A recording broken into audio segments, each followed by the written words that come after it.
Hi, my name is Megan Preston, and my choice for the 1002nd album that you must hear is Phoebe Bridgers' 2020 release, Punisher.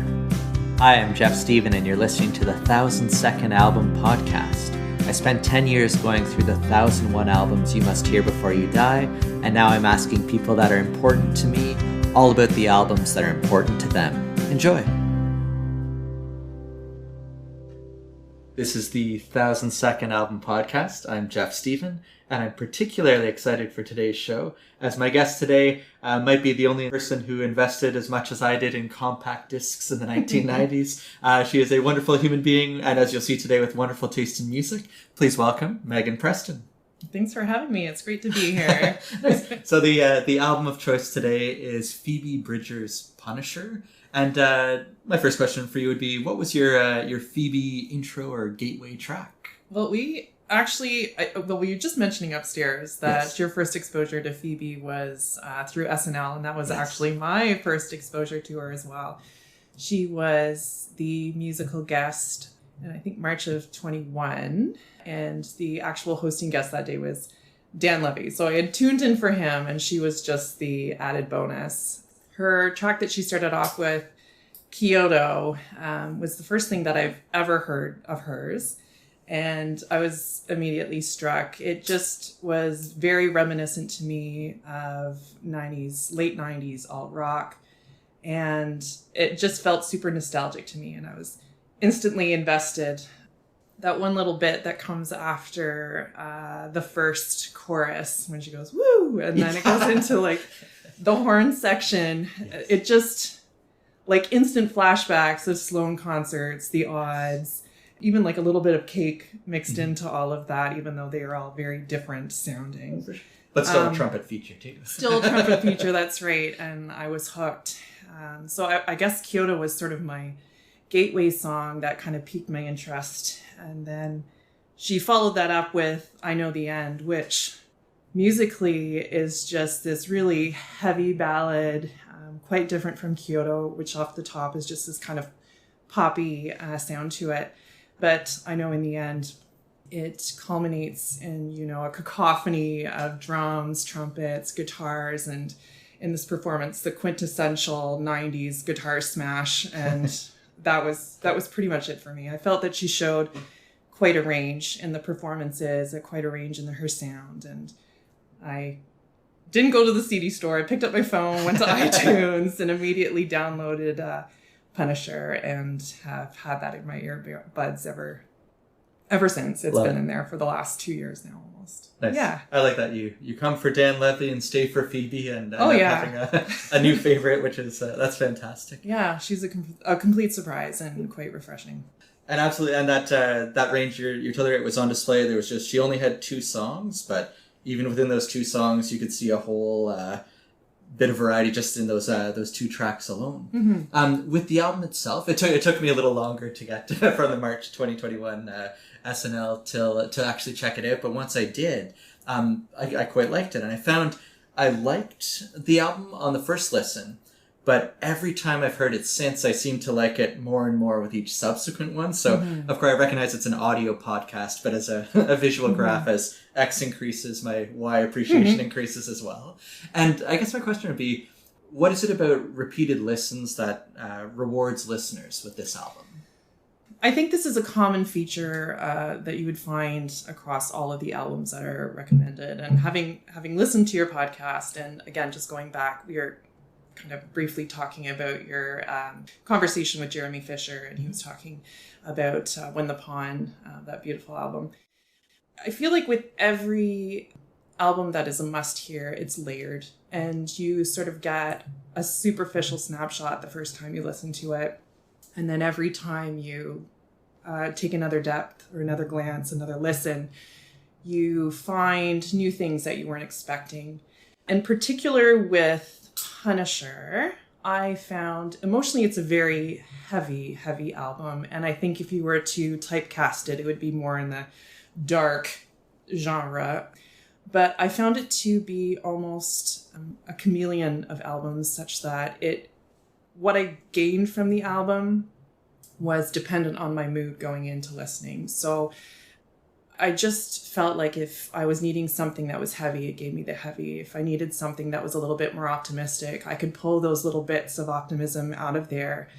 Also, again, going back to the nostalgia, she's got this unbelievable way of phrasing things that kind of gives you a glimpse. And maybe it's just the fact that now I'm over 40. I'm like, oh, that reminds me of being a teenager. Or, oh, I remember this. And it can be nostalgic as well. And I feel like it grows with you. The album grows with you. I don't think I'm explaining this properly, but I just feel like it kind of is a dynamic listen. So, and it brings to the table different things each and every time based on what you're feeling in that moment. Right. I like that, where like it's the idea that it meets you where you are. Yeah. And then whatever you're feeling, you find those feelings. I like that. The idea of that it's not this static document, but no. Yeah.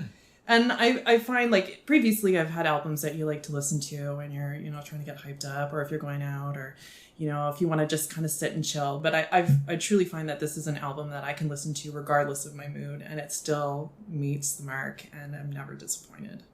Nice. And and I agree completely too with that idea of the layers, where for me the Kyoto, of course, it probably didn't hurt that it was the gateway track, but that's been the big standout for me. But at first, again, I think I heard that catchiness, that sort of throwback feel, but then I started to notice the juxtaposition where it's this incredibly poppy melody paired with some pretty heartbreaking lyrics at times too, with the you wrote me a letter but I don't have to read it, and just like, whereas again it's a depth I didn't pick up on at first, but you probably only pick up on it on repeat. And so if that's one that really stands out for me, are there other ones that sort of jump out of the running order for you as well? I have to agree with you with the Kyoto. I do have that sensation where you feel like they're this very heavy, and there's this constant juxtaposition, I think, in the way the music sounds, and then the lyrics as well. But at the same time, sometimes the lyrics are just so cheeky, and like, again, I think it depends on your mentality going in and what you focus on in the lyrics, whether or not you perceive it more as a dark lyric. Because even in Kyoto, that whole, the not having to read that letter, it kind of also shows like a choice or a levity and introspection that I find refreshing. And that's probably evidence of where I was when I last heard it. Maybe that's the state I was in, but if I came at it from a different angle, for sure, I think that would definitely be the case. The one that I had it on, it turns out it works brilliantly for marking. I like to have in the background while marking. And I found the one that jumped out to me today was Savior Complex, where I don't know why I didn't pick on it more recently, but I love Elliott Smith, and that it was only there was some phrasing there. I was like, oh, this takes me back in a very, very favorable way. Most definitely. Yeah, and and you mentioned on SNL she did I Know the End was and that one there's a tragically hip song, The Dark Canuck, where the first couple minutes are sort of lighter, but then totally switches gears in the second half of it, and that's where this one took me today. Was it's sort of gentle to start, but then was it the cacophony? The cacophony. One of those words I think I've read, but not sure if I've ever actually said out loud. So. I feel like the only time I've ever heard that is in a Hawksley Workman song, and I'm like, yes, cacophony, I will take it. But it is apt.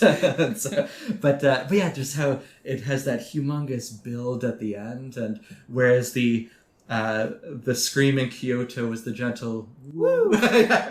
This one was a much more pronounced scream at the end. So just that emotional journey, I thought was something else there. Yeah, and even with that, I always find it interesting how the album finishes with that, because it just almost feels like the progression of the album is this emotional dump. Like, this is all the hardship that I've been going through, and I'm just getting it off my chest. And now I'm going to finish it off with some good old scream therapy at the end, which is what I take from that. Yeah. Nice. And speaking of scream therapy, there was a line, I think it's in Moonsong. She was talking about they had an argument over John Lennon. Oh, yeah. Yeah. So I'm genuinely curious as to what they were arguing about there. Do you know, has she ever revealed what the argument was To be totally honest, I have not looked into much about the meaning behind these songs. And I think that's because I like to ascribe my own meaning to them and keep it sort of personal to me. And I also have this habit of being like, oh, this has got to be so meaningful. And then you look at the meaning, they're like, nah, it's fluke. You know, I just like the way this sounded. And then it kind of takes something away sometimes from the song for me. Moon Song is probably one of my standout tracks for that album. It is just heartbreaking. It's heart-wrenching. And I feel like everybody who's had a relationship that's gone south, which is pretty much everybody, can relate to that. The argument, I'm not sure what it is. I mean, if you look at the lines that precedes that, it's talking about Eric Clapton, Tears in Heaven, and how they both don't like that song. And, you know, it's not questioning the artist, it's questioning the song that he wrote. Whereas this one comes down to an artist. And I feel like people can become pretty passionate. And I mean, John Lennon is one of the ones that I think most people would say, or they would live and die for. Yes. So it's hard to fault, and who knows? So maybe it felt more like a personal attack to her versus saying, you know, we don't like a song versus we don't like an artist altogether. I don't know. I think it's just nuanced of a relationship that they had something they agree on, and then, you know, something that they were just so grossly deviated from. And it was just another kind of... That might have been a deal breaker. Yeah, right. Another straw on the camel's back. That's great. I like it. At the end, I'm realizing this project might be an expensive hobby, because after you suggested the album, I simply had to go out and get it myself as well. And I think Moon Song is a great choice for the side B opener, where it just like so what's it? Chinese Satellites wraps up side one. You flip it over, and just the mood of this song is just such a great way to put the needle down and start fresh on side two. Yeah. And she's inspired me to get better at the finger style guitar playing too, like on stuff like garden songs, like growing up in the 90s, we were all power chords and distortions. It's like, it's good. I should probably get back into the sort of finger style routine like she's doing early on there. Oh my gosh. And again with Garden Song, and the album is great. Yes. But I will strongly encourage everyone to even go outside the album and listen to her live covers of these songs. She does a beautiful acoustic of Garden Song.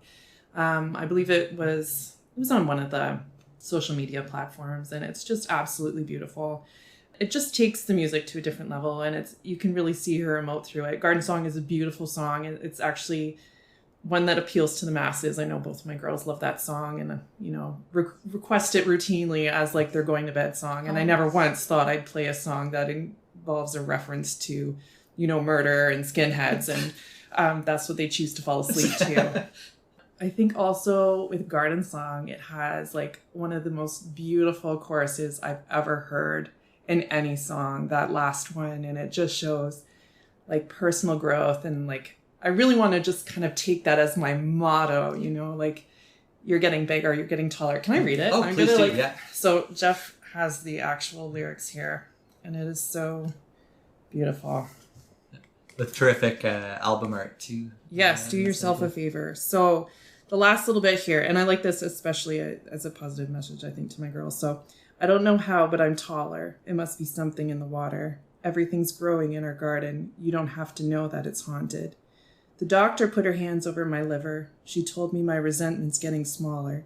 No, I'm not afraid of hard work. I get everything I want. I have everything I wanted. I think it's beautiful. Yeah. It just says, like, to me, it suggests that you can have faults, and you don't have to be perfect, and things can be bumpy, and you can still have this beautiful garden. And I just absolutely love it. I haven't had lyrics that have spoken to me, and those get me in the heart every single time. And I like that too, where she said like they don't have to know that it's haunted, where it's like it's acknowledging there's the darkness and the light, but just we can focus on this part of it for now and know that it also exists as well. And it's one of those glimmers of incredible optimism in this album, which again, at first glance or second glance, can just come off as a very heavy and grief-filled record. Yeah. But what's the crack is where the light gets through, and so, that's right. I like that. Yeah, so that's good. So I believe this is her second album. It is. It is. So and And whenever somebody does a really good sophomore record, I'm genuinely curious as to where they'll go next. And if we can speculate for a minute, where do you anticipate she'll go with album number 3? Do you think she'll go in the sort of like steer in the more approachable pop direction, like a Weezer Green album, or maybe into the more artistic, atmospheric direction a Radiohead might have gone? I don't really know. I would appreciate both directions if she were to go either of them. You've listened to Stranger in the Alps. That would be my 1003rd recommended album choice. It's fantastic. Both of these albums stand strongly on their own, but I find that when you listen to them, they just have this beautiful coherence all the way through, and you can kind of almost mix up which tracks go with which album. And despite me saying that, I don't want to sort of suggest that there's a redundancy in her sound, because I know that there's definitely artists that can have that. She does not. I'm really curious to see where she will go. She's got a lot of collabs that are out there, a lot of side groups as well. Boy Genius with those other unbelievable female artists. Lucy Dacus, I think I'm saying her last name right, and Julian Baker. That's a fabulous album. And it has strong ties to what these two albums are like. And then also her work with Bright Eyes. And I mean, I've listened to Bright Eyes for years now. And their collab, which is incredible. I think I would love to hear some sort of electrified orchestral album from her. I think that would be incredible. And I think she has the chops to do it. I just think she's got a lot of emotion behind her lyrics, and I think that would really come through in a big old orchestra. I would sign up for that as well. I think, I think she finds that great spot that some artists are able to do where the first time I heard Stranger in the Alps, it was clear it was Phoebe Bridgers, but I think it's more she has a sound rather than repeating herself. Like it's that sort of distinctively her without necessarily treading water at all, which I think is a neat place to be. And the YouTube algorithm knows me well. It recommended the other day. She was doing a cover of Bo Burnham's "That Funny Feeling," and just again, she's great with the full band, but it had to just down to her on a guitar, and she totally captivated the audience, and it was pretty neat to watch. Kind of taking on to that, there's yet another live performance. She did it on Jimmy Kimmel, I believe it was also in 2021, and she performs with a violinist. I think what's Rob Moose, I think it is his name, and it's absolutely stunning. It's just her and him, and I think that's sort of where I get that penchant for her to do an orchestral album, just because of the beauty of that. So definitely do yourself a favor as well and listen to that live version. It's well worth it. I like it. I was just reminded of what's the penultimate tune, Graceland, too, the gorgeous just banjo and that. So basically, if she's with any sort of string arrangement, yes, of any kind, exactly, I'm in. So that's good. I always like to do sort of a catch-all or a summary question, and what would be your sort of closing argument if Stranger in the Alps is 1003? Why would this one be album number 1002? There's really no particular reason. Honestly, I think it's funny when we were initially talking about this podcast and you were asking me what kind of albums would I like to do. And I remember, well, off the top of my head, Jeff, I really like this Punisher album. And then the next day in my email box, I had I've got these questions. It's great. I've listened to it. And then I was like, oh shoot, I've chosen the album. It's locked in. And it's locked in. And I remember Type A me was just like, did I make the wrong decision? I haven't really thought about this. There's so many albums that I love. But I think that Punisher really, really stands up and holds true. And I think it can generally appeal to the masses. And I was delighted by this one too, because it's 2020, so it's practically brand new by my usual listening standards, and just how it has that impact, and every listen is better than the last is just a wonderful feature. And so I'm glad you chose it to begin with, and that you weren't offended when the questions immediately arrived. Definitely not. to lock it in. But that's great. But yes, a huge thank you, Megan, for coming today, and I guess until we do album 1003 in the not too distant future. My absolute pleasure. Thank you, Jeff. This has been the 1000 Second Album Podcast. Thanks for sharing some of your time, energy, and attention with us today. Take care.